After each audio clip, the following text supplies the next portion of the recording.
Hello, and welcome to today's Focus on the Test mini lesson. Welcome to all of our subscribers, and thank you very much for joining us. Also to our students, continue the excellent progress that you're making, and remember that your labor is not in vain. It will pay off in the end. If you are an adult seeking to earn your high school credential, be sure to check out our website at www.yourpathforadultlearners.com, where you can learn more about our online GED and Hiset program. So now on to our lesson for the day.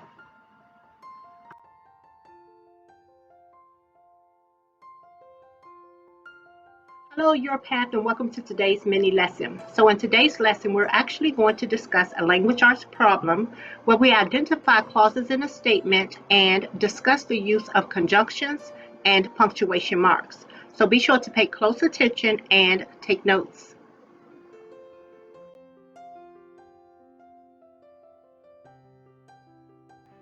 Now here's what a test item may look like. Based on the following statement, which is the best choice? And here you have your statement. Our literacy director, Mr. Wright, showed us some of your essays, and we were all very impressed with your skills. And here you have your four options. You have option A, no change. Option B, essays, and we. Option C, essays, so we. Option D, essays, but we. So now let's get into the discussion.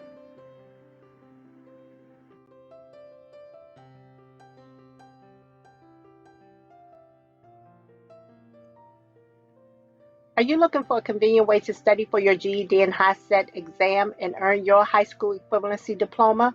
Well, we offer free online GED and Hiset preparation courses to get you prepared. Visit our website at www.yourpathforadultlearners.com and get on your path towards success today.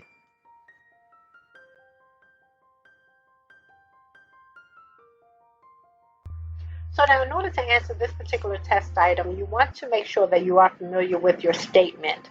That is that you want to be able to identify what about the statement you already know. And if you are familiar with independent clauses, you should be able to identify two independent clauses in your statement. That's the first thing. So our independent clause number one is, our literacy director, Mr. Wright, showed us some of your essays. And we're going to mark that IC1. Your second independent clause is, we were all very impressed with your skills. That's IC2. Now, for those who are not familiar with independent clauses, you want to make sure that you do understand what an independent clause is and that you're able to identify them in these sort of test items, because you will need to be able to do so.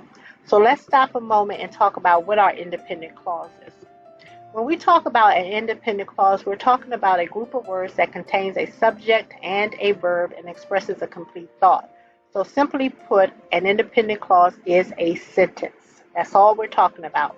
So when you hear the terms independent clause or independent clauses, we're just talking about sentences. Okay?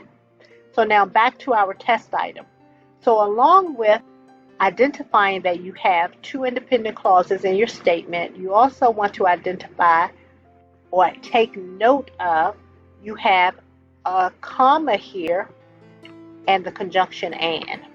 So here we have two independent clauses that are being joined together by a comma and the conjunction and. So now that we have done that, we're ready to move on to our options. So again, remember, you want to utilize the process of elimination. Now here we have as option A, no change. Well, unless you're able to look at the statement and make the determination of whether or not change is needed or not needed, then you want to hold option A off until last. So now we're going to move on to option B. We have essays, and we. So immediately we know that there's a specific part of the statement that we need to look at, because this option is actually drawing our attention to the comma and the and. So we need to take note of that. So the question is, because option C is suggesting that we actually substitute the comma with the colon. And if we were to substitute the comma with the colon, we need to know, first of all, what are the rules for utilizing a colon when you have two independent clauses. Well, first of all, you're not going to have a colon with an and following, because that would be incorrect when you're joining two independent clauses. And then secondly, your second independent clause should explain rather something about your first independent clause, and that is not happening in this particular statement. And so we're going to eliminate option B because it is not correct. Or in this case, it is not the best choice.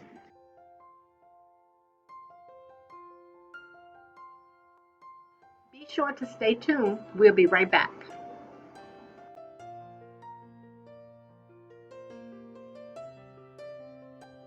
We would like to take this opportunity to thank our tutors for providing both our individual and group tutoring sessions. Thank you to Mr. Pablo, who teaches our group tutoring sessions on Tuesdays and Thursdays.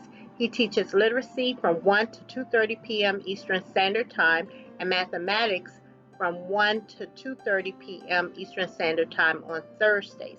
Thank you to Mr. Allison, who teaches our science group session on Fridays from 2 to 3:30 p.m. Eastern Standard Time. And thank you to Mr. Farrow, who teaches our mathematics on Saturday from 6 to 7:30 p.m. Eastern Standard Time. Our students are encouraged to make sure that you participate in both our group tutoring sessions as well as our individual tutoring sessions to make sure that you are prepared to successfully pass your GED and Hiset exam. Thank you very much to our tutors. We appreciate your service.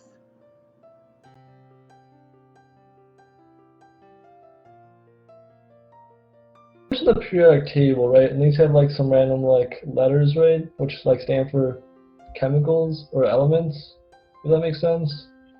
And so like I guess like in this diagram we have like, if you zoom a little bit, C stands for carbon, H stands for hydrogen, N stands for nitrogen, O stands for oxygen. And so like these elements are like basically what everything is made out of. So like, for example, water is H2O, so that means it has two hydrogens and an oxygen bound together. And so if we look at like a diagram for oxygen. Now I want to shift our attention to grammar questions. So I do have your homework assignment that you completed, and you did do a pretty good job. I know we kind of talked about subject-verb agreement maybe a couple weeks ago, and I think you learned a lot because you are doing a lot better. And also, this lesson specifically was about inverted sentences, which is usually more of a challenging subject-verb agreement topic. Nevertheless, you did pretty good. You're correct. So the monthly budget into the clothing, so the budget is $1,550. And then the percentage is 5%. So like we said, in order to use the number, the value of the percentage in a word problem or any problem, first we have to convert it to decimal form. So we do that by moving the decimal point 2 times to the left. So this would be 0.05. And then we multiply 1,550 by 0.05. It's correct. Nice job.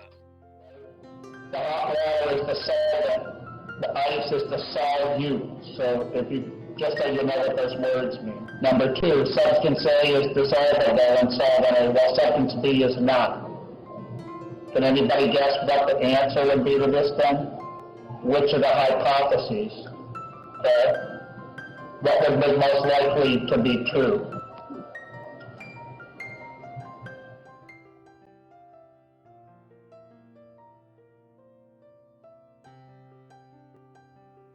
We would like to take this opportunity to acknowledge our students.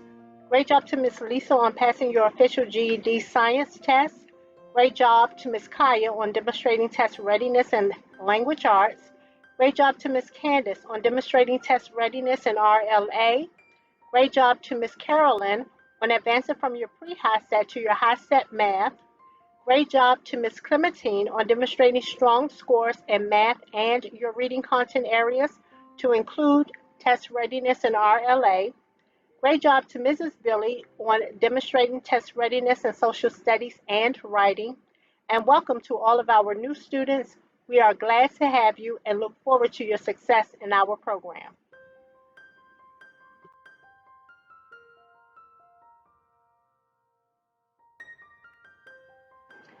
We would like to take this opportunity to celebrate our June birthdays. Happy birthday to Miss Sierra and Mrs. Bess. We wish you a happy birthday and a wish-fulfilled year.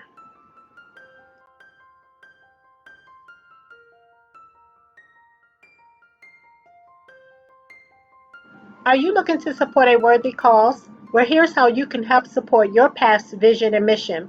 Our I Still Have a Dream raffle drawing is coming soon, so stay tuned for more details on how you can participate.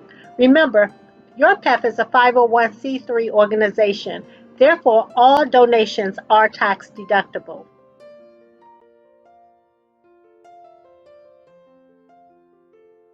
So now we have option C and we have essays, comma, so we. So this option is suggesting that we substitute and with so. And if we were to do that, the statement would read, our literacy director, Mr. Wright, showed us some of your essays, so we were all very impressed with your skills. Well, that doesn't make sense because it is suggesting that because Mr. Wright showed them the essays, they were impressed, as opposed to them being impressed because of the actual essays. So in this case, we're going to eliminate option C because so would not work in this particular case. Now we have option D, which suggests that we substitute and with but. So here we have essays, comma, but we. And if we were to do so, we would have our literacy director, Mr. Wright, showed us some of your essays, but we were all very impressed with your skills. Well, the but causes these two to be in contrast. So, but in this case would not work. It doesn't make sense in terms of the statement, and so we're going to eliminate option D. So that leaves us with option A, and so we know that no change will be made, and the conjunction and would be the correct choice in terms of combining these two ideas together. And we have our literacy director, Mr. Wright, showed us some of your essays, and we were all very impressed with your skills.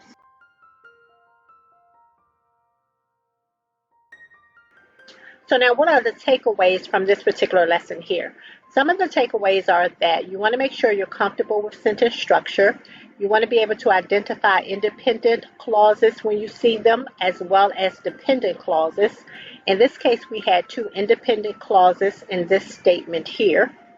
Now, our students can actually go to our Google Classroom course, Language Arts Grammar, and you can get more practice on identifying phrases and clauses and overall sentence structure.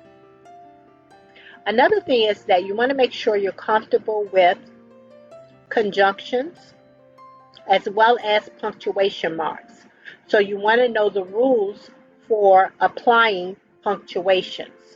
Now, our students can also get more practice on punctuations by accessing the lesson on punctuations.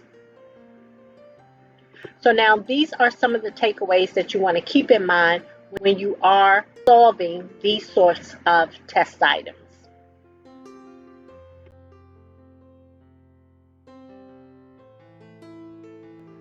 Do you know that you can now take your official GED and Hiset exam from the comfort of your own home? That's right. The GED and Hiset exam are now being offered through online home testing. Both exams will be administered through an online proctor. However, candidates must make sure that they qualify for these services and that you have the necessary equipment to access these services. To learn more about these services, you can visit the official GED website or the official Hiset website. Our students can conveniently go to our website, click on About the Test, scroll down, where you can access both the official GED and the official Hiset website.